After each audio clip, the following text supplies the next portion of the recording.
Gamecast Network.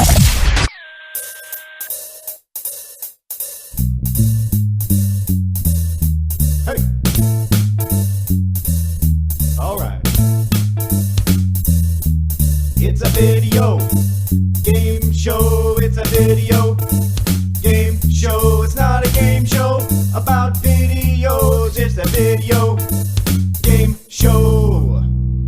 Welcome to the Gamercast Network video game show for Sunday, April 19th, 2009. I'm Chad, this is episode 138, and this week for the roll call, a question from Oki.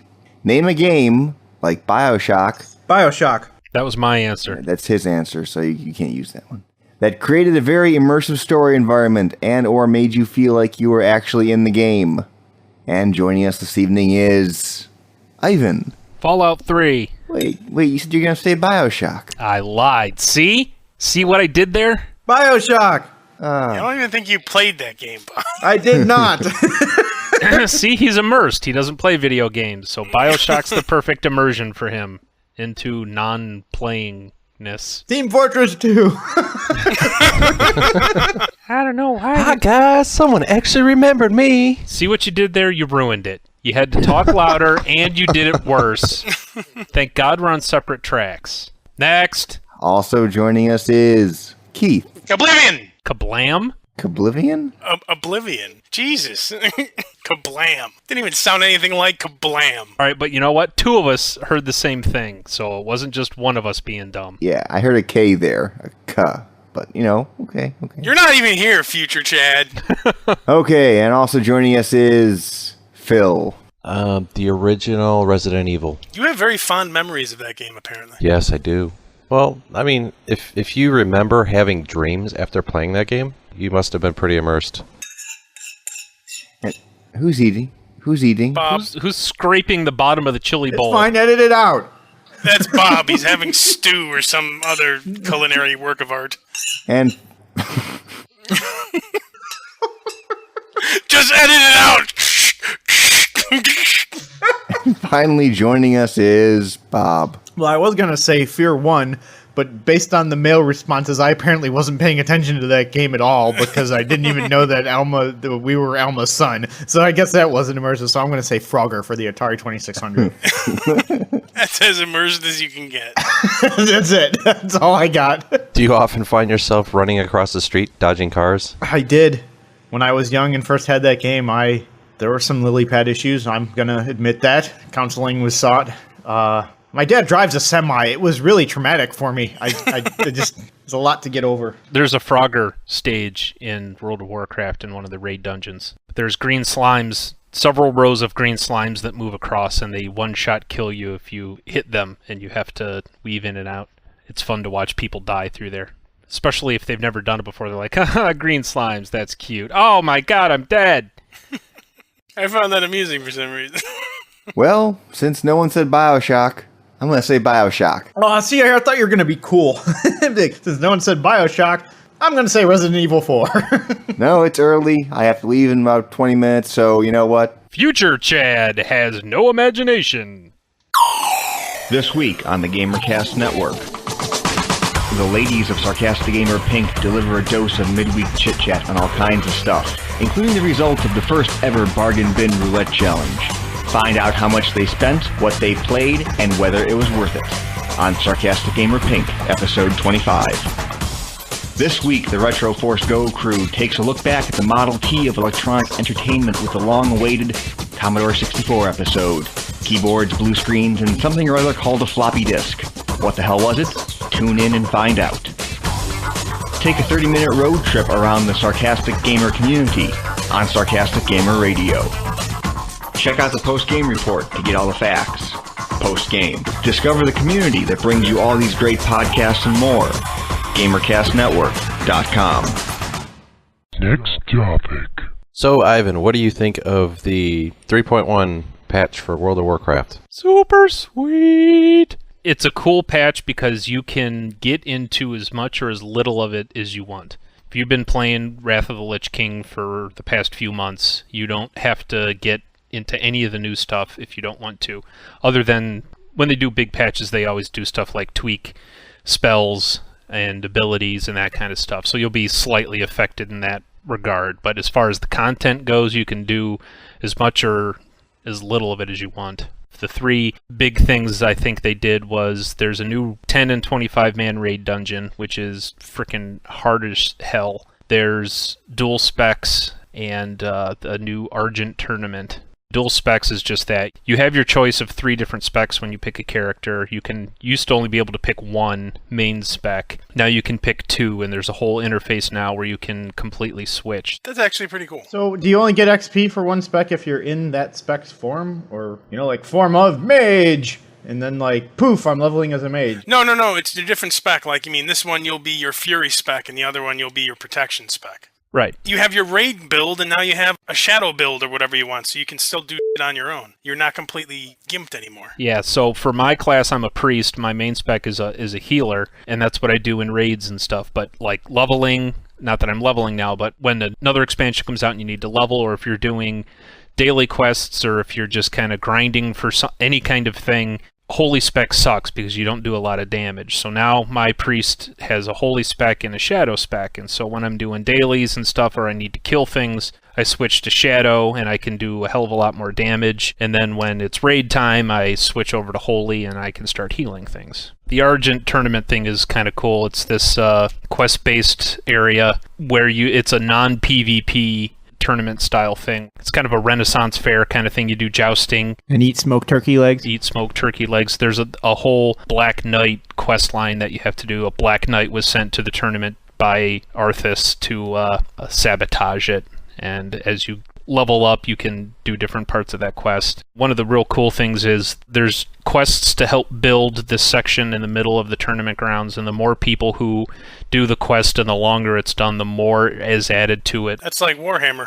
The public group quests, it's where anyone can just do it and it all contributes to the area's questing to the zone. Yeah, and they're small quests. Right now there's only 2. One is to go over to one section and hack down trees for lumber, and the other one is to get stones. That's a tough choice. Yeah. Chop down trees or get high. Next topic. I think the biggest thing that was the most helpful thing besides the dual spec was raid and dungeon maps. They finally put that into the game. Something that should have been in there from day one. Well, the thing is though, they only did that for Wrath dungeons. So if you go back to Old World dungeons, if you go back and do Blackrock Depths or something. Yeah, if you do one of those, you're still not getting the maps. But nobody really goes back and does those unless you're leveling a new character, and by now you probably know most of those. But it is nice for especially the new ones. Was there a mod for doing the maps before? Yeah, there were some mods, but Blizzard is known to take the best mods that people have come up with and incorporate them into the game. They did that with the threat meters. Yeah, if everybody's using it, they just put it in there. Quest Helper was one of the number 1 mods that people installed because it helped you do quests, obviously. Blizzard and of course Blizzards are never as good as the mods anyway, the add-ons. So Blizzard added a quest helping type thing. So here's a question. Did you guys see the story that Blizzard's no longer allowing people to charge for their mods? Well, you can't charge for it, and you can't ask for money for it in-game. If you go to a website to download it, you can ask for donations on that website, but you can't actually charge for it. So you can't say, this mod cost $15, click here to pay for it. You can't do that. Why would you be paying for a mod in the first place? One of the big ones, Carbonite, or something like that it was called. It was a mod that did a little bit of everything. It did kind of quest tracking, it did map stuff. Well, I'm just saying there's so much out there that's free. Why would you pay for something? Well, that's what I was going to say is everything that it did exceptionally well. So some people were willing to pay for it because it was better than all of the free stuff, in their opinion anyway. I agree. I would never pay for an add-on. Well, now here the thing was, I remember that the guys, I don't know if they stuck to this, but the guys who did Quest Helper, when Blizzard put this thing in saying you can't ask for donations, they stopped making Quest Helper. A lot of people did. Quest Helper was one of them. I think Healbot was another one. A bunch of places said if we can't... None of them charged. Most of the ones who said we're not doing this anymore didn't charge, but they did ask for donations. They said, well, you know what, then we're not doing it anymore. And I think it was kind of a stall tactic saying, hopefully that they would revoke it. Because as soon as the patch came out and everything, and they realized that Blizzard wasn't going to change their mind, most of those people decided to they caved. They gave in and said, all right, we'll continue to support it. So did Quest Helper keep going? I just downloaded an update for Quest Helper because the Argent tournament is mostly, if not all, quest-based. And Quest Helper was not showing me any of the points of interest for the quests there until I downloaded an update, and then they all showed up. So at least since the patch, they've updated it. So That's a way to stick to your guns there, guys. yeah. Next topic. Very good, very good. Okay, moving on. Keith, Dark Spire, DS. I really dig it, but it's wizardry, dude. It's wizardry. The only thing that's even different is the way you level. You just get experience points that you just spend. So it's 1,000 points to increase your level as a thief. It's 1,000 points to increase your level as a warrior. You can just increase all the classes you want. You can learn whatever skills you want, just so long as you have the experience points to do it. But other than that, it's just wizardry. I really like those games, so I'm quite happy with it, but I know those games aren't everyone's cup of tea. It sounded cool to me back in, I don't remember, early 90s or something. I don't even remember which wizardry it was, but it seemed so overly complicated and confusing that I played it for about half an hour or an hour and I gave up on it. So yeah, I don't particularly care for the wizardry series. Yeah, so this wouldn't be your cup of tea. And if you don't know what wizardry is, you're not going to like this game anyway, because it doesn't have good graphics. It's not any kind of crazy in-depth, story and plot or anything. This game is literally for people that like wizardry and want a handheld version of it. And if you don't know what wizardry is, you're not going to like it, so it's okay. Next topic. Bob, what is this game you've been playing? I have not been playing Spellforce 2. I bought it and then just started playing City of Heroes right afterwards. Oh, God. City of Heroes is still very fun, by the way. Well, hang on. Can you at least talk a little bit of Spellforce 2, because you seem to be impressed by it? I can get... Well, okay, I've played... There's kind of a story that goes with this that I'd like to talk about, because it kind of the first bad thing that happened regarding Steam. So I bought Spellforce 2 based on the description that it was a RPG RTS hybrid, and it had a Metacritic score of like 80 or something, and it came out in like 2006, so it was pretty old. So it was cheap. It was only $20. We wanted to play Dawn of War 2, assuming it had RPG components, which it did not, and this actually seemed like it had the RPG components with persistent character and everything, which it does. Unfortunately, there's a known bug in Spellforce 2, not the expansion, but just the game itself, where playing over the internet just doesn't function. It's like the first thing you see on the company's webpage, and it's like got a big link off to the side that says, yeah, we're just not going to address this. We only address this in the expansion. So I emailed Steam. I was like, look, I bought this specifically because I wanted to play over the internet with some friends of mine. Had I known this didn't work, I would have just not purchased it or maybe gotten an expansion with it. But regardless, you should probably edit the description of the game so it doesn't have, you can play this over the internet, because you can't. See right here. And I gave them all the links to all the websites and everything. So they replied back with some, cookie cutter thing. Thank you for contacting Steam support. Please complete a new purchase of the correct game to your Steam account and reply to this ticket once the purchase has been completed. Blah, blah, blah, blah. I will cancel and refund your order for the original accidental purchase. So I gave them my stuff, and I was like, I want to be clear, though, this wasn't an accidental purchase. The online aspects of the base game just don't function at all. Thanks for the help. And they were like, as requested, we have processed a refund to your account. Please note that in future Steam purchases, as per the subscriber agreement, are not refundable. This is a refund issued as a one-time customer service gesture. I kind of want to reply back to him, no, that's not it. The game you said does the thing that you said doesn't do the thing that you said. It wasn't an accidental purchase. It doesn't work. I'm a little upset that I used my one freebie on something that I shouldn't have used my freebie for. I would still be trying to contact someone in their PR department. That's just them not even acknowledging it. Whoever that's being sent to is probably just some kind of a box. You need to speak at a person. I did play it for like maybe an hour, the original one, before I downloaded the second one. The interface in this game of how it goes back and forth between RPG, RTS is really, really slick. I mean, there pretty much is no back and forth. It's like you have your leader guy, which is the one that's actually persistent. You make him, you name him. He has pretty limited amount of stats. You can go magic, you can go melee, or you can put points in either and be some kind of weird hybrid. But you basically just move him around the screen and he interacts with people, and then you get to a part where you can make a base and you just make minions, basically.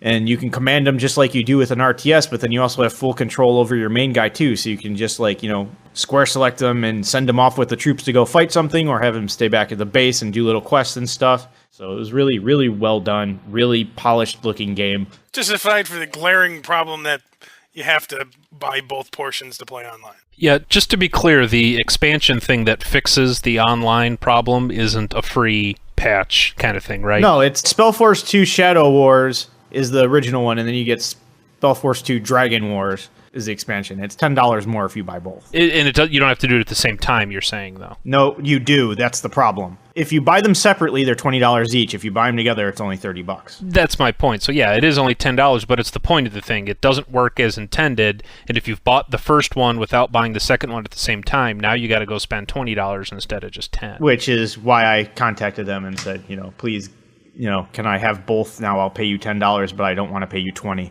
But regardless, I played the game for like an hour, and then everybody, Keith and Chris said, "You want to play City of Heroes?" I'm like, I don't know if I want to play. Okay, it's awesome. Next topic. Okay, so how is City of Heroes with the mission architect? Pretty cool. I've got a plan for my mission that I'm going to make, and I'll have a better review on that shortly. But I have played other players' missions they've created. It's pretty cool. You just walk into the Architect Entertainment building, and you go to one of the little monitors, and it's like, please select what mission you'd like. And there's like 20,000 of them. They're all rated, and then they have like little Architect Entertainment symbols next to the ones that the devs have rated as being good, and there's like 20 of those. And I played one of them, and it plays like a really fun mission, and you get little achievements and things for it. So it's just something else to do. I'm assuming they're going to have some really cool ones after a while, but I don't know. I wasn't really to the point in the game where I was running out of missions and things to do, but it's nice that it could give you the option to do that. It's still a blast to just run around and beat the hell out of things. Now that we've figured out how inventions work.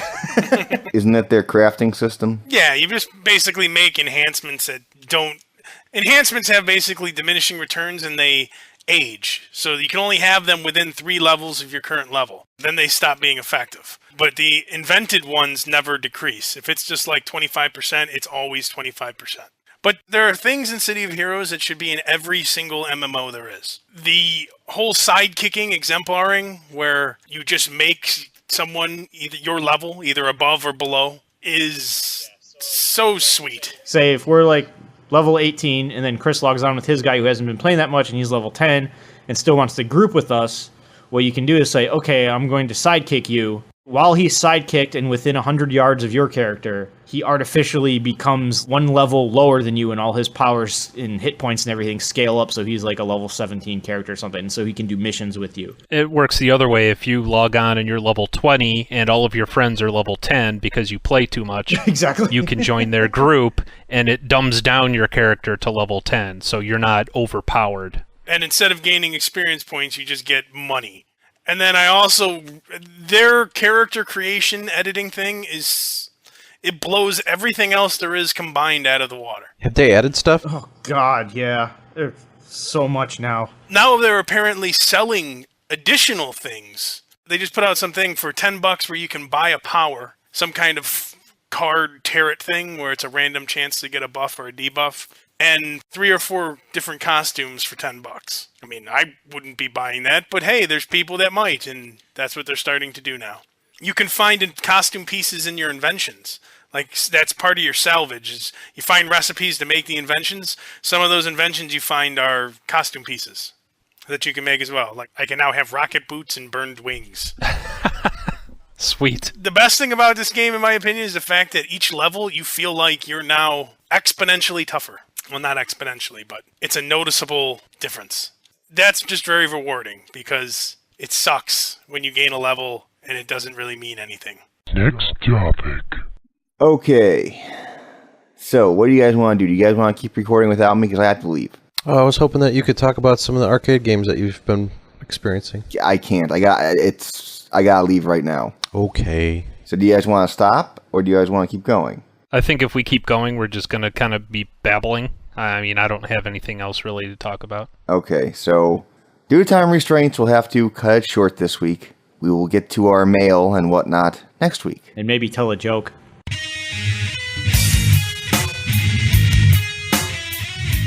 And that was Video Game Show episode number 138 for Sunday, April 19th, 2009. Any ham sandwiches or cherry dream pies to give to the world peoples? And I'll start with one. I'll give a ham sandwich to Joe, who is our listener in Hong Kong who showed me around this last week. to the various arcades and game buying places. I will talk more about that next week. Yes, and thank you, Joe, for not chopping up Chad into a million pieces. Yes, that was very nice of him. Any other ham sandwiches or shattered dream pies? I would like to give myself a shattered dream pie. I basically prepared for a poker party for last night for about 12 people for my softball team, and 4 other people besides me showed up. Mm-hmm. And I spent like $100 on beer, food, and things, and it was 5 of us. Fail. Yep. To get all the latest news on the GamerCast Network gaming nights, go to the GamerCast Network forums at gamercastnetwork.com/forums. And as usual, send your comments, questions, queries, concerns, or roll call question to the mailbag at mailbag@videogameshow.org. Skype us at videogameshow or call us at 320-300-GAME. That is a standard long distance call and all normal fees apply. And that's a wrap. Good night.